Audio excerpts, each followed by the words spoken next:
Assalamualaikum warahmatullahi wabarakatuh. Saya Maika Selajuita, NPM 50210444, ingin menjelaskan materi yang berjudul Dasar Pertimbangan Kurikulum 2013, Darurat dan Kurikulum Merdeka, dan Rasiologi Perkembangan Kurikulum 2013, Darurat dan Kurikulum Merdeka atau KURMA. Baiklah, yang pertama yaitu dasar-dasar pertimbangan dalam pengembangan kurikulum 2013. Yang pertama yaitu faktor peserta didik, yaitu mempunyai tempo dan irama perkembangan sendiri-sendiri. Oleh karena itu, penyusunan dan pengembangan kurikulum hendaknya perlu diperhatikan adanya perkembangan psikologi pada peserta didik. Yang kedua yaitu faktor materi pelajaran, yaitu berkenaan dengan materi pelajaran, menjelaskan bahwa materi kurikulum harus mengikuti perkembangan zaman. Dengan demikian, kurikulum sekolah dapat memenuhi kebutuhan hidup peserta didik. Yang ketiga, yaitu faktor pendidik. Peran guru dalam pembelajaran sangatlah penting. Baik tidaknya pelaksanaan tugas guru akan sangat menentukan keberhasilan pendidikan.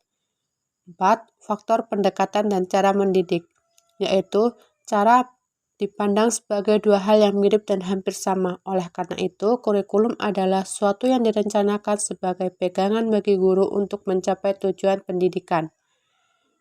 Yang selanjutnya yaitu ketentuan yang harus diperhatikan oleh satuan pendidik dalam menyusun kurikulum darurat. Melakukan modifikasi dan inovasi KTSP sesuai dengan kondisi dalam struktur kurikulum, beban belajar, strategi pembelajaran, penilaian hasil belajar, misalnya, 1 hari dibatasi 2 atau 3 mata pelajaran.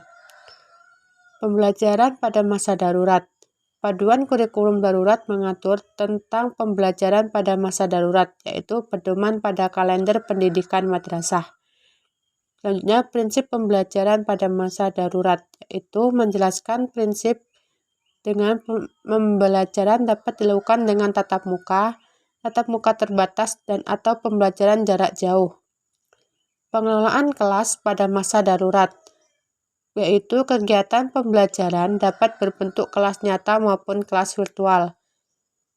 Sedangkan madrasah yang berada di zona merah darurat melaksanakan pembelajaran jarak jauh atau kelas virtual.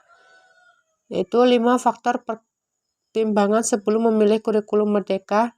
Berdasarkan analisis terhadap 5 alasan tersebut, ada beberapa hal yang perlu dipertimbangkan, yaitu 1. Komitmen guru terhadap implementasi kurikulum merdeka, yaitu guru menjadi penentu keberhasilan implementasi kurikulum. Yang kedua, paradigma guru terhadap kurikulum merdeka, yaitu kurikulum merdeka memiliki filosofi sebagai kebijakan merdeka belajar.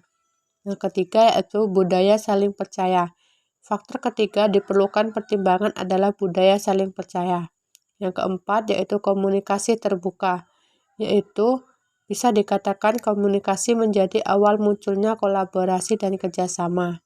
Yang kelima, visi pimpinan sejalan dengan arah kebijakan, yaitu kebijakan Merdeka Belajar memberikan keluasan pada suatu pendidikan untuk mengidentifikasi kondisi dan persiapannya. Selanjutnya, rasiologi perkembangan kurikulum 2013, yaitu usaha meningkatkan sesuatu baik itu kualitas pendidik maupun produksi. Rasionalisasi kurikulum 2013 adalah usaha untuk meningkatkan sistem pendidikan yang ada di Indonesia. Kurikulum 2013 rencananya akan mengurangi beban belajar siswa SD melalui penghapusan IPA dan IPS. 1. Usia anak adalah usia bermain, jadi tidaklah baik menjelajahi dengan materi yang terlalu banyak.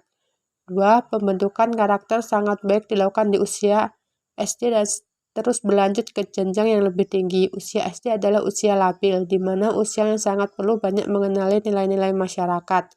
Yang ketiga, masa pembelajaran yang terlalu banyak menyebabkan guru sebagai pioner pendidik hanya berfokus pada tercapainya standar. Yang keempat yaitu pengintegrasian mata pelajaran IPA dan IPS pada mata pelajaran matematika akan memberikan dampak positif bagi pandangan siswa. Selanjutnya, yang kelima, penghapusan mata pelajaran IPA dan IPS di sekolah dasar. Rasiologi pengembangan kurikulum darurat, yaitu menjelaskan tentang kaitannya dengan profil pelajar Pancasila. Tujuan menjelaskan kemampuan atau kompetensi yang dituju setelah siswa mempelajari mata pelajaran tersebut. 1. Struktur kurikulum di masa darurat mereduksi dari kurikulum 2013 yang menyangkut jumlah jam mata pelajaran dan durasi waktu. 2. Pengembangan materi pelajar di masa darurat dapat dipilih oleh guru. 3. Model dan metode pembelajaran dipilih oleh guru disesuaikan dengan kondisi darurat. Rasionalitas kurikulum merdeka, yaitu dirancang untuk meningkatkan kualitas pembelajaran. A. Definisi mata pelajaran. Mata pelajaran merupakan gabungan dari beberapa kompetensi yang harus dikuasai oleh peserta didik. B. Fungsi. Membekali kompetensi pada mata pelajaran dalam kurun waktu tertentu. C. Ruang lingkup, yaitu mencakup mata pelajaran meliputi kompetensi yang harus dicapai disertai dengan budaya kerja, industri, dan karakter sesuai dengan profil pelajar Pancasila. Selanjutnya, tujuan mata pelajaran, kemampuan atau kompetensi apa yang diperlu capai siswa setelah mempelajari mata pelajaran tersebut. Karakteristik mata pelajaran apa yang diperlukan pada karakteristik lingkungan materi yang diajarkan tersebut. Baiklah, itu saja materi yang dapat saya sampaikan. Saya akhiri. Wassalamualaikum warahmatullahi wabarakatuh.